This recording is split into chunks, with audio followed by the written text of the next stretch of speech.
Good morning from Portland, Oregon. My name is Barbara Steinberg, and thank you so much for that introduction, Michelle. I am honored to be presenting once again at Learning Allies Spotlight on Dyslexia Conference. I will be speaking on the topic of We've Screened for Dyslexia, Now What? And the reason I've chosen this topic for my presentation is back in 2015, in Oregon, we passed hallmark legislation that requires every kindergarten student be screened for the warning signs of dyslexia. And I'm hoping that as educators and parents listen today from around the country, that this presentation will either incite action at the legislative level, at the district level, at the school level, or even in your own home to look for the warning signs of dyslexia so that we can get ahead of later reading challenges. I've set two very ambitious goals for today. And the first one I want to answer is the question, what is a dyslexia screener? There's a lot of misinformation about what a screener is. And then, of course, once we've addressed that, we can focus our attention on what to do once we've collected data on students. Now, if you're a parent and you're thinking, I don't even know what that means to screen, don't worry, I'm going to share lots of resources with you and make sure you have everything you need to help your own child. And the same is true for educators. If you don't have access to a screening tool or a diagnostic assessment, I'm going to make sure that you get one, and I will share how to do that at the very end of this presentation. So my very first goal is to answer that question, what is a dyslexia screener? But most importantly, I want to address the question of what do we do once we've screened? And this term here, preventative intervention, is somewhat of a new term because intervention is typically a wait to fail model.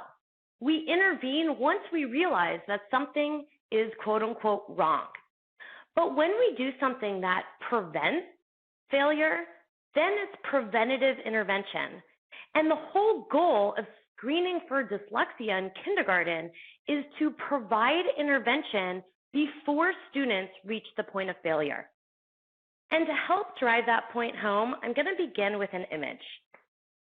I want you to imagine that in kindergarten, students line up at the start line for what I consider to be the biggest race of their life, which is school. And we know that students come to the start line with varying degrees of readiness for kindergarten. There are environmental factors that make students prepared for kindergarten, and there are neurological ones. But for the most part, kindergarten is like a fresh start. They all come to the start line and they all take off at the same time. However, very early on, classroom teachers and parents notice that some students start to fall behind. And it's like there are these invisible hurdles in their track lane that they keep stumbling over. And like I said, for the most part, we've just really come along and tried to pick those kids up and push them along until for some, they get to a point where they're just face planted. And that's the point where we have reached failure. Our goal is to get in front of this. Now, like I said, there are many, many reasons students might be struggling. And this graphic represents 6 of them. It is not by any means an exhaustive list of why students struggle, but it could be that there's trauma. It could be English as a second language. It could be they didn't go to preschool and so they don't have a large vocabulary. And of all of those reasons that students potentially struggle, there's one reason that represents more than any other, in fact, all others combined, and that's dyslexia. We know from lots and lots of research that dyslexia is the most common and most prevalent of all known learning disabilities. It is the most researched, It is the leading cause of reading failure and school dropouts in our nation. It's the most commonly shared characteristic of juvenile justice offenders or with juvenile justice offenders. And lastly, we know that early intervention is essential. And of all of these facts, that's the one that I am going to zoom in on. And the reason I'm zooming in on it is because we know that it takes 4 times as long to intervene in 4th grade as it does in kindergarten. And there are multiple reasons for that. One is brain development. The other is the trajectory between what kindergartners and 1st graders need to know and do and what 4th graders need to know and do. And there's also the social emotional component, which we sometimes don't talk about, but plays a huge role. The power of early intervention cannot be understated. And we know that a student who fails to read adequately in 1st grade has a 90% probability of reading poorly in 4th grade and a 75% probability of reading poorly in high school. So if you look back at that graphic of those kids lining up at the start line, if we don't find out what students have hurdles in their path by 1st grade, then the likelihood of them catching up to the peers who have taken off with no hurdles in their path is not in their favor. So this brings us to our action plan. What do we need to do? Well, we have to identify the warning signs of dyslexia before 1st grade. Now, this is going to address my first question, my first goal, which is, what is a dyslexia screener? What is identifying the warning signs of dyslexia before 1st grade? Well, in kindergarten and even the beginning of 1st grade, we are not interested in finding out whether a student has dyslexia or even why a student is struggling, because the foundational skills that I'm going to talk about that need to be taught are the same regardless of why a student is struggling. We are not interested when we screen for dyslexia of saying, this child has dyslexia. What we are screening for are the warning signs, the red flags that tell us that a child will likely have difficulty learning how to read if we don't get in front of this and provide that preventative intervention. So what are these warning signs? There are 3 of them, and I'm going to show you the 3, and then we're going to spend some time going into depth for each of them. The first one at the top is phonological awareness. Phonological awareness was identified by the National Reading Panel as one of the big 5, and for the most part, it is taught in classrooms across the country. But I really want to spend some extra time talking about its connection to the root causes of an underlying challenge with reading and writing and spelling. The second one is sound symbol knowledge, being able to connect those letters to those sounds to then blend them to make words. And then lastly, family history.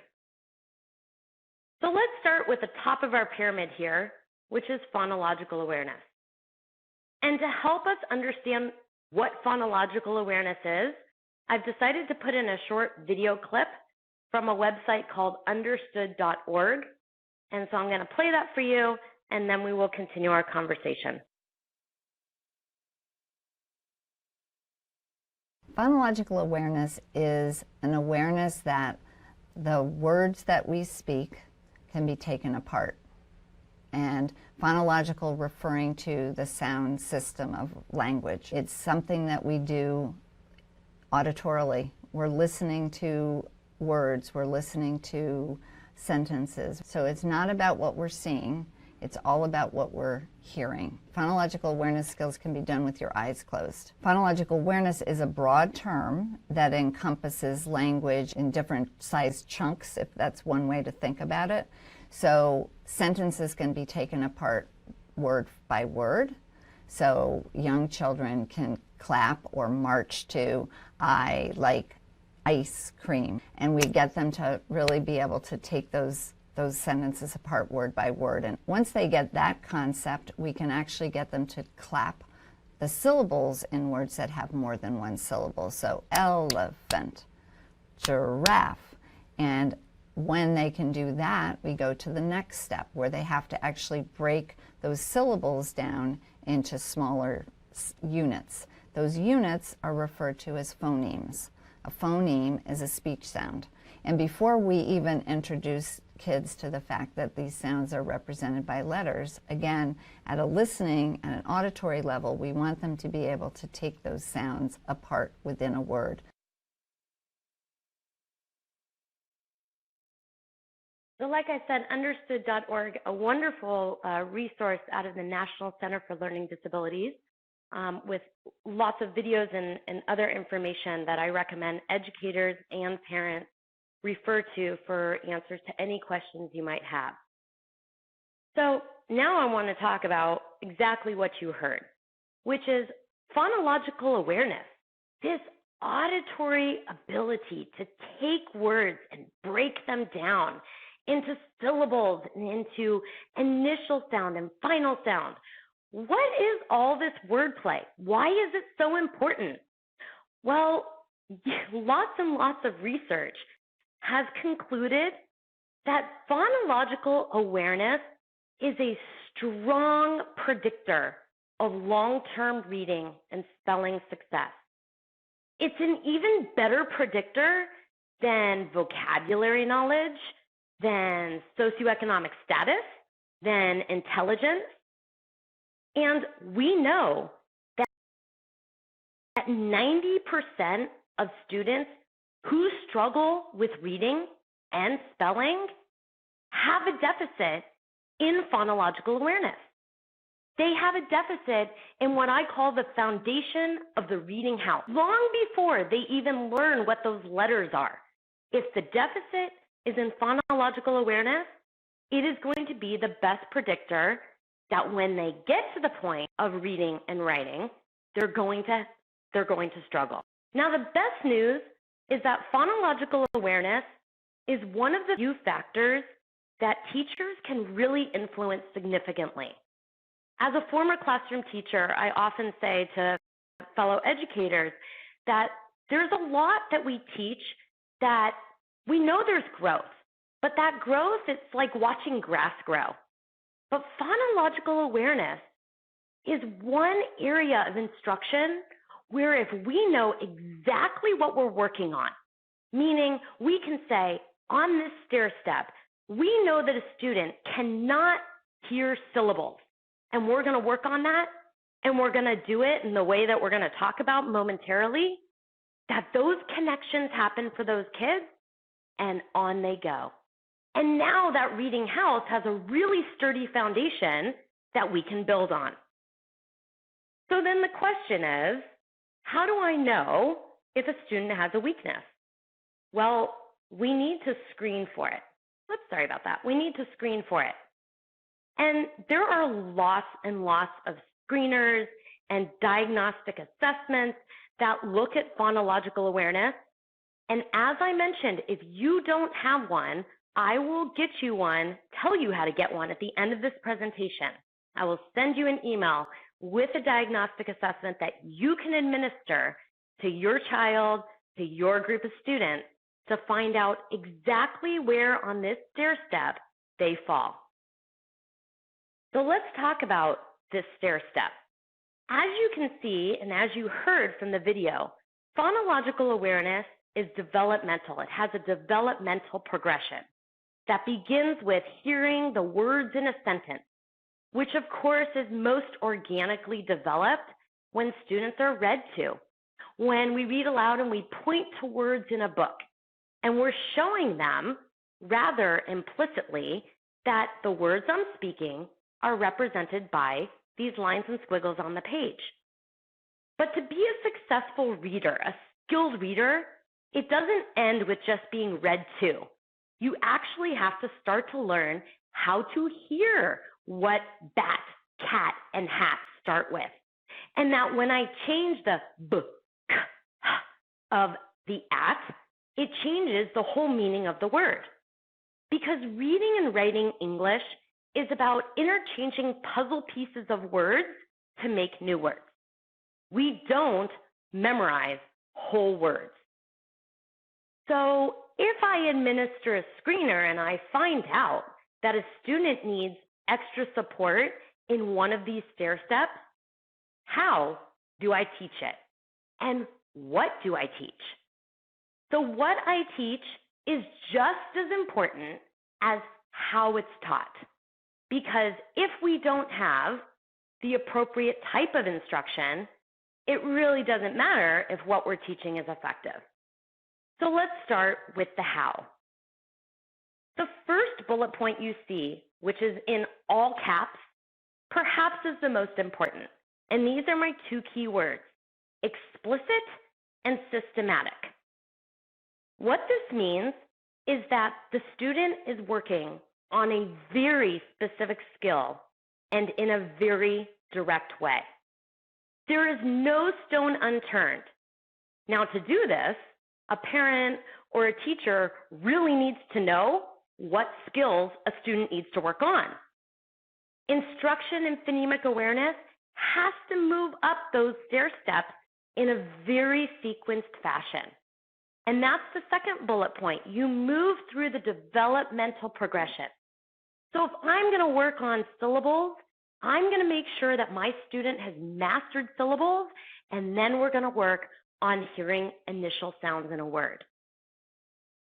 Next, phonemic awareness instruction is all oral. There is nothing written. So if I want to practice syllable, I'm going to say, how many syllables in banana? What's the first sound in cat? What's the last sound in frog? What word do these sounds make? B, g. What are the sounds in light? You don't need to know how to read or write these words to be able to complete those oral activities. Instruction should involve opportunities for students to watch you and then practice. It's an I do, we do it, you do it, and of course, when students make mistakes, we want to make sure that the feedback we give them is immediate. We want to be able to give them that correct response and then practice again so that it becomes imprinted in their head. This is how it's done. The other key component of how we teach phonemic awareness is utilizing multiple senses. The visual, the auditory, the tactile, which is our fine motor, and the kinesthetic.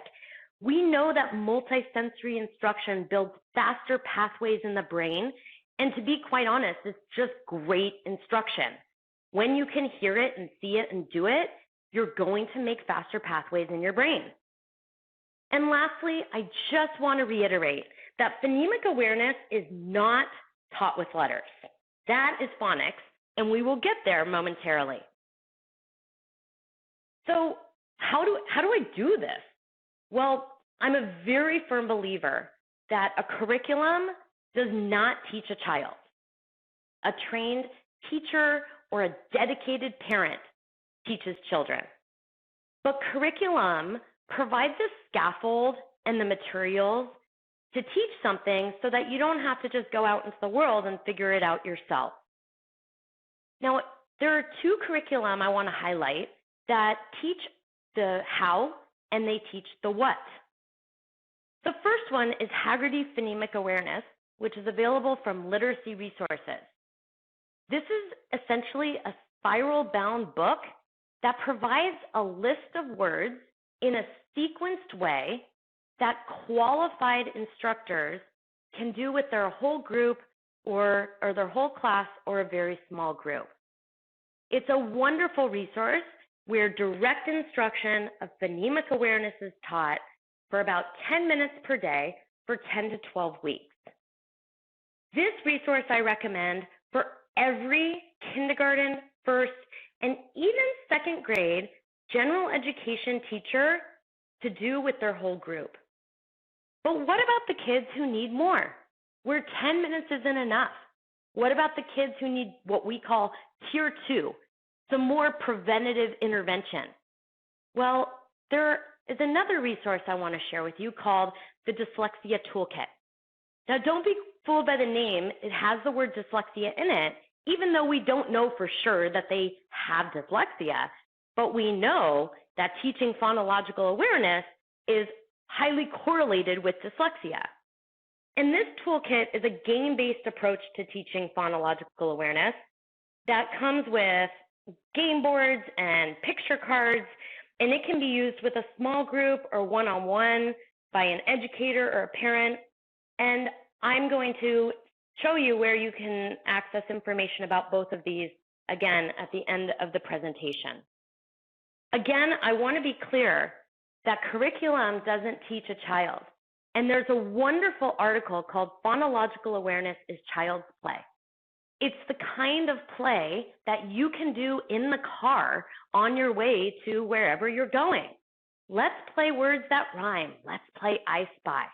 These are the kinds of skills that can be reinforced when lining up for recess. They don't have to be the seat work that we're accustomed to thinking about when we think about reading instruction. But it does need to happen, and it needs to be very explicit for both the teacher as well as the student. For more information on phonological awareness, I will send you some resources. Let's go ahead now to our second big warning sign.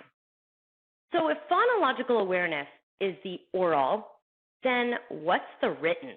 Reading is a highly visual process, and to be able to read, we have to be able to map the print to the sounds. And that's what phonics is. Phonics is taking speech to print and then blending those to read words. So if you think about the first 26 letters, our alphabet, learning those is step one. But unfortunately, it's not enough to just learn the 26 letters and their sounds. Yes, once students learn those 26, they're able to take a word like cat and read it as k, ah, k. The ability of mapping that print to that speech and blending it, that's beginning reading. But eventually, cat goes to catch. And we don't read catch as k, ah, k, k, though we know there are many students who do. You have to be able to recognize that the TCH of catch is a meaningful chunk. It's a pattern. And that TCH can be used with lots of words. And when I come to a word I've never seen before that has TCH, I'm able to recognize it and know that it says ch, not t, k. And of course, words become even more sophisticated. Light, ul, I, t. That IGH of light. Skilled readers see that as a meaningful chunk. And you know that single syllable words can only get so big before they become multisyllabic. And the reason so many students hit the wall in third grade is because that's when the majority of words become multisyllabic. And while we can depend upon lots of strategies to figure out single syllable words, you just can't process multisyllabic words with accuracy and with automaticity. And all of a sudden now, these readers who were kind of keeping their head above water in K1-2 really, really hit a wall. So how do we teach this? Well, the first thing we need to talk about is a little bit of research. We know that alphabet knowledge is a very strong predictor of both early and long-term literacy success. There are lots of kindergartners who, for a variety of reasons, come to school and they don't know the letters of the alphabet. And that's okay, because once they start to get instruction, then we hope that they see these lines and squiggles and their brain processes them as meaningful letters and sounds. But once they've learned those 26, how do we determine whether or not they can map speech to print without relying upon things like memorizing? Well, that's where something called nonsense word reading comes in. And nonsense word decoding assessments that ask kids to read a list of nonsense words has lots of confusion because we don't teach nonsense words.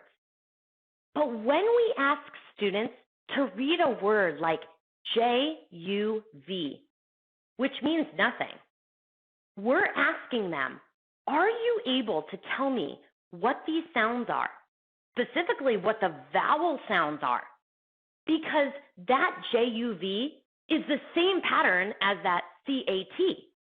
But I can really easily memorize a whole bunch of words that are the same pattern as CAT, but to be able to accurately and automatically process words that have the same pattern but have no meaning allows me to see how well that student is mapping the print to the speech.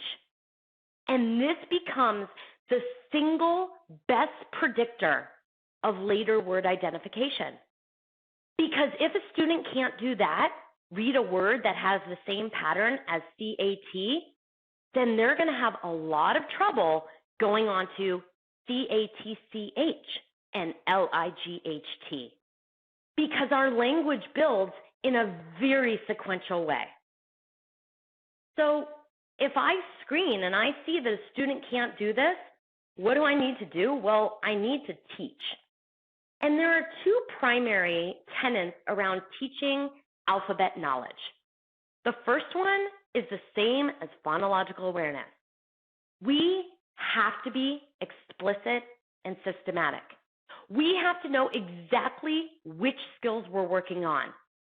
And then we need to teach it in both isolation as well as in context. And I'll talk about that momentarily. But the second bullet point, which is bolded and repeated, is repetition, repetition, repetition. Sally Shaywitz says that the instruction must be relentless and amplified in every way possible so that it penetrates and it takes hold. I want to share from the National Reading Panel the data on why explicit systematic instruction is so necessary. The first bullet point is that we know from years of research that it improves students' reading and spelling in K and 1. That's all students. It improves their ability to comprehend, because when your brain can process that print without any energy, then comprehension can be the primary focus. It's beneficial for all students, regardless of socioeconomic status, and we know it's effective in helping to prevent reading difficulties from taking hold. Can we entirely ameliorate reading disabilities? No. But can we help prevent the struggles that so many students experience? Absolutely. Can we help those kids who eventually do end up having dyslexia because their struggles persist in spite of this instruction? Yes, we can help them. And of course, that's my last bullet point. It's beneficial in helping students who are having difficulty learning to read. So what is it that we teach? I mentioned that we want to teach both in isolation as well as in context. And this pyramid represents the building blocks of how we work with sounds and letters and words. And at the top of that pyramid, we have the paragraph. We have the story, because that's where words come to life. We don't teach reading so that students can just learn how to become great decoders. We teach reading so that they can comprehend, so that they can read a story and get lost in it or learn something. But to do that, to get to the tip of the pyramid, it begins at the base. And the base are those sounds and those symbols. And as I mentioned, it's not enough to just know A through Z. You have to know all of the meaningful patterns. What you're looking at here is what I call a phonogram card deck. Phonogram is the fancy word for sound symbol. And you see that on these cards, we have different pieces of speech. So we have the ST, that's called a blend. And that blend shows up in lots and lots of words. Beginning readers that initially sound out the word t, ah, p, they have to get to the point where they can go t, op, before eventually they can just say stop. But visually recognizing that st is a meaningful unit and that INK is a meaningful chunk allows them to take these puzzle pieces and interchange them with hundreds and hundreds of words. And we know, and for those of you who work with kids who struggle, you know that there are kids who have no problem sounding out letter by letter by letter, but they can't use that strategy as their primary strategy for decoding words. Once they're able to recognize those chunks, then of course we want to give kids practice at the word level. And reading words at the word level is of course not enough because, like I mentioned, we don't want kids just to become word callers. We want to teach them how words connect in phrases and sentences and paragraphs. But in my years and years of experience as a classroom teacher, as well as now a teacher trainer, I know that we're really skilled at practicing reading at the paragraph level. But to remediate, to provide that preventative intervention, we have to back up and go back to the very beginning. The last warning sign, that I want to talk about, is family history. Now, this one doesn't have anything to do with instruction, but has everything to do with looking at family data. Dyslexia is neurological. It means it's in the brain. So if a parent or a grandparent or another family member also had difficulty or has difficulty with reading, it becomes a big warning sign that the child might also struggle. Is it a guarantee? Of course not. But what we're trying to do is figure out really early on, might this child struggle? And if so, what can I do now? Because I don't want them to get to third grade and suffer the academic and social emotional trauma of being a struggling learner. The other warning sign is connected to speech and language. Between 40 and 75% of preschoolers who had early language challenges, such as they were late to talk, or articulation challenges, or word retrieval challenges like, what's the name of that word? Well, we know that 40 to 75% of those students end up having challenges with reading because the root of reading is oral. Unfortunately, we haven't connected those dots as explicitly as we should. But with legislation and with awareness and with training such as this, we're finding out more and more that if we can see at the age of 2 that a child isn't talking, or they've got articulation challenges and are getting early speech and language, then they're probably going to need extra phonological awareness instruction and decoding instruction as well. So I want to review very quickly, again, the 3 big warning signs: phonological awareness, sound symbol knowledge, and family history. And I know that this was an incredibly brief overview, and I hope that it's a springboard for you to now do something, whether that do something is to email and get a screener, to get some tools. But I want to conclude with an image once again. As I mentioned in the beginning, we know there are many, many hurdles students face in school. But the most common reason student's faceplant is due to difficulties with reading and writing. And as educators and parents, we have the ability to see down the lane of each student well before they reach that point of failure, well before they stumble and fall over that hurdle. That's the power of a screening tool. But we have to also then provide that preventative intervention. And by looking at all of that, combined with family history and providing intervention before they fail, we can help students become more confident and more capable learners. And I'm not going to tell you it's going to be easy, but I'm telling you it's going to be worth it. And I can say that based on my own experience and based on the testimonials of so many educators who have been able to look at their students and see what they need and provide them with that instruction and see the benefit. I really want to thank you for tuning in today and joining me, and I hope that you walk away with a couple of nuggets of knowledge and some tools. If you would like access to any of the screening tools I discussed or information on instructional materials, or if you have specific questions about a child, I invite you to send me an email. Our email address is info@pdxreading.com. Or you're welcome to call the office directly. And I want to offer a huge thank you to Learning Ally for hosting such a wonderful event where so many experts can come together and share their collective knowledge and ultimately work to help these kids. They are definitely worth it. So without further ado, I'm going to turn it back to my moderator and take some questions. So we're going to go ahead and address. We have lots of great questions for you, Barbara.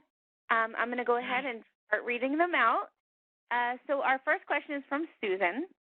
She asked, do you need to teach alphabet over and over until they get it before moving on? I have many students that relate sound or picture to letter but cannot tell the letter. Oh, that's a great question. So obviously those 26 letters, and within those 26 letters, the short vowels are the building blocks for building all words. So do we need to teach it until mastery? The answer is yes.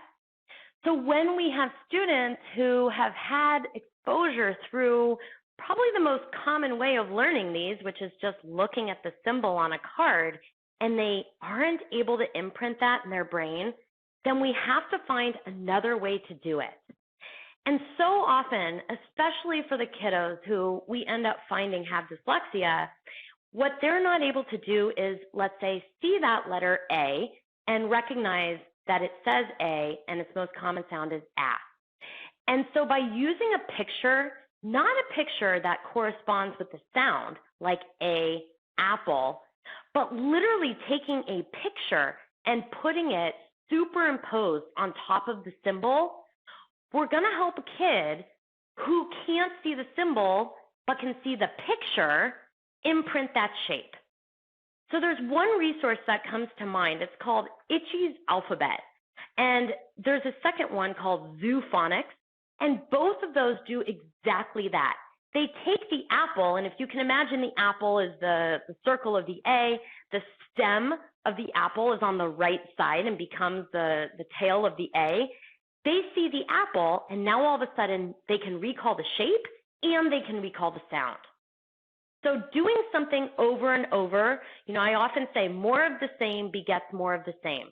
For the kid who's looking at a flashcard of the word was and continues to sound it out as was, we need to find another way. And I realize that those other ways are often not widely known. But the first thing is yes to mastery. The second thing is we got to find other ways to help these kids master those sound symbols, because if we build on a shaky foundation, the house will eventually collapse. Great, thank you. Our next question is from Julie. She asks, how early can trouble with phonemic awareness be identified? I love this question. Preschool. So being those foundational skills, the ones that are on the bottom stair step, how many sounds in this, how many words in this sentence? I like ice cream, and having kids stomp that out. Those are the building blocks. You have to hear words in a sentence before you can hear syllables in a word.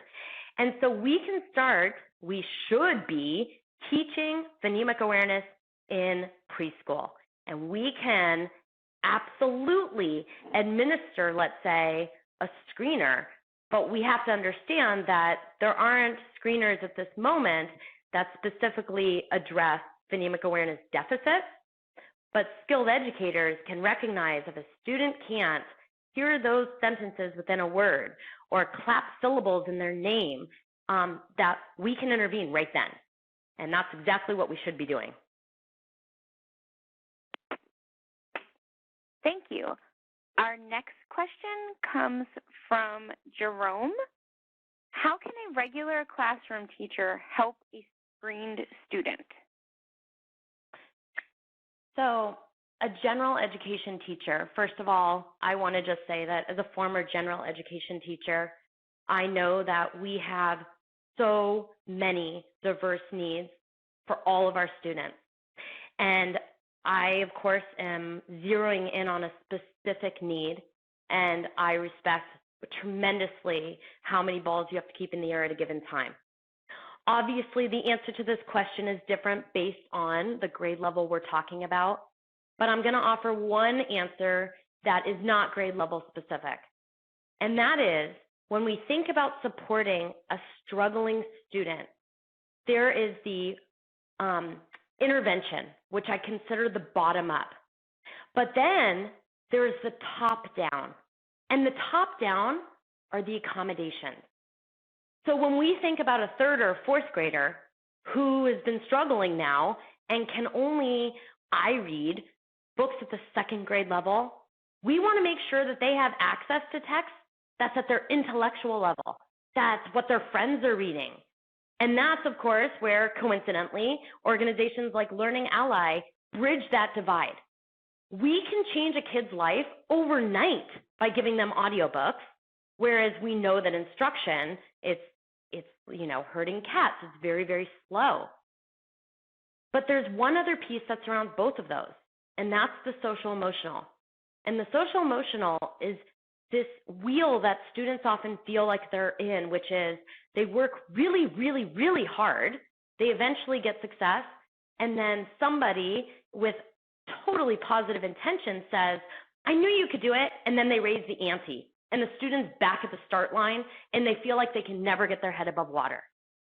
And so being able to say to a kiddo, I understand completely why this is so hard for you, starts to help that student who might be internalizing some feelings of defeat and shame and wanting to quit, feel like they've got somebody in their corner. And so those two things are immediate. The instruction, the bottom up, what can you do?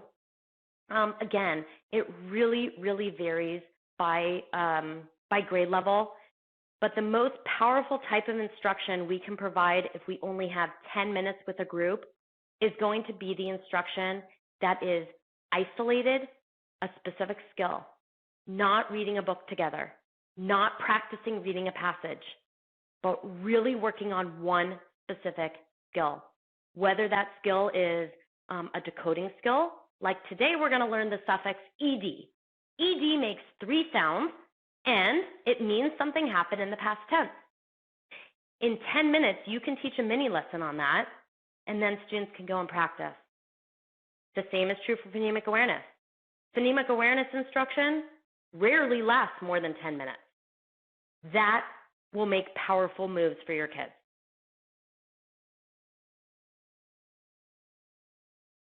Okay, great. We have another great question from Rosemary. What do we do with a 5th and 6th grader? We have been teaching them some of your suggestions. They have been making slow progress. What else can we try with older kids? So older struggling students, and I'm going to say that an older struggling student, when looking at support in the school setting, is 4th grade and above. We have to weigh the realities of time and the fact that this 4th grader, who we don't know where they're at, but we know that they are expected to keep their heads above water. No matter what curriculum we have access to, there's one thing that we can't change, and that's time. And unfortunately, for a student at the 4th, 5th, 6th grade level that is significantly behind, we don't have enough time to close that gap if we go back to the building blocks like I'm talking about for K1. And to understand how to read, there's a third piece in addition to phonological awareness and what sound symbol knowledge, which is called orthography, and the word is morphology. And morphology are the meaningful pieces of our language that tell us something. Our prefixes, our suffixes, our bases and roots. 80% of multisyllabic words contain a prefix and or a suffix. And those prefixes and suffixes, which are added onto the root, the base of a word, can help kids process those big multisyllabic words with accuracy and automaticity. So think about the prefix pre, P-R-E. Sure, a kindergartner, 1st grader, 2nd grader, 3rd grader could break that down to P-R-E and understand that it says pre because it's an open syllable. But if we can teach kids that P-R-E says pre, and here's what it means, we're not only facilitating more accurate and automatic decoding, we're also facilitating vocabulary development. Because vocabulary is a whole other area of instruction, and if we're spending our time going back to the skills that should have been mastered in K1, what's happening to the skills that should be mastered in 4th, 5th, and 6th? So we have to find a more efficient route to get to the end. And the end is accurate and automatic word reading and, of course, comprehension, which we're not discussing at all. So fortunately, if you send me an email or go to our website, I have lots and lots of research, but lots and lots of resources on how to support older struggling students using what's called morphological awareness.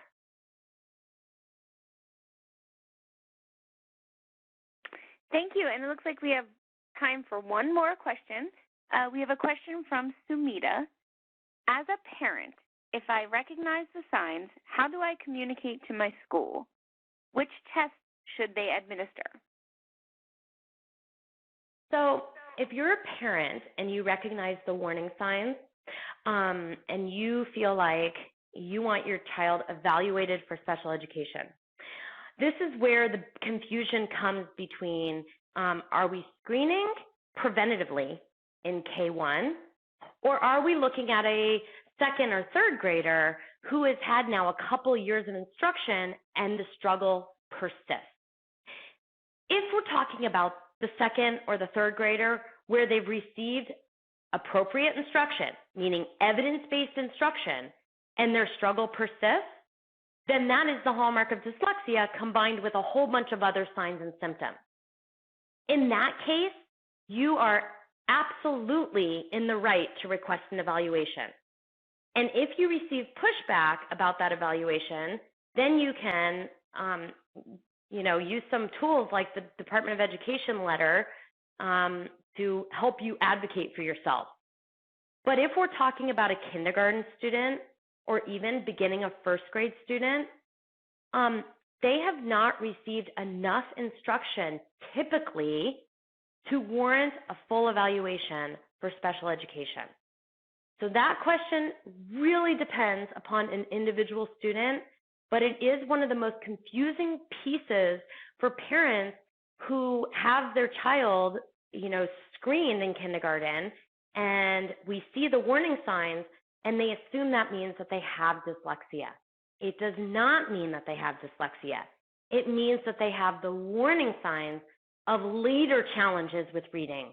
And it's the later challenges that eventually evolve into dyslexia for many.